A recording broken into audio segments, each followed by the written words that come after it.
বিমোদাসতম ভুবি গৃহন্তি যে ভুরিদা জনা। দক্ষিণেশ্বর মন্দিরে শ্রী রামকৃষ্ণ ভক্ত সঙ্গে প্রথম পরিচ্ছেদ। দক্ষিণেশ্বরে কেদারের উৎসব। দক্ষিণেশ্বর মন্দিরে ঠাকুর শ্রী রামকৃষ্ণ কেদারাদি ভক্ত সঙ্গে কথা কহিতেছেন। আজ রবিবার, অমাবস্যা, 29শে শ্রাবণ, 1289, 13ই আগস্ট 1882 খ্রিস্টাব্দ। বেলা 5টা হইবে। শ্রীযুক্ত কেদার চাটুর্যে হালি শহরে বাটি সরকারি অ্যাকাউন্ট্যান্টে কাজ করিতেন। অনেকদিন ঢাকায় ছিলেন।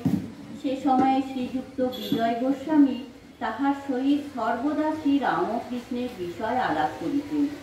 ঈশ্বরের কথা শুনিলেই তাহার চক্ষু অশ্রু পূর্ণ হইত। তিনি পূর্বে ব্রাহ্ম সমাজভুক্ত ছিলেন। ঠাকুর নিজের ঘরে দক্ষিণের বারান্দায় ভক্ত সঙ্গে বসিয়া আছেন। রাম, মনোহর, সুরেন্দ্র, রাখাল, ভবনাথ, মাস্টার প্রভৃতি অনেক ভক্তেরা উপস্থিত আছেন। কেদারাত উৎসব করিয়াছেন। সমস্ত দিন আনন্দে অতিবাহিত হইতেছে। রাম একটি ওস্তাদ আনিয়াছিলেন। তিনি গান গাইয়াছেন।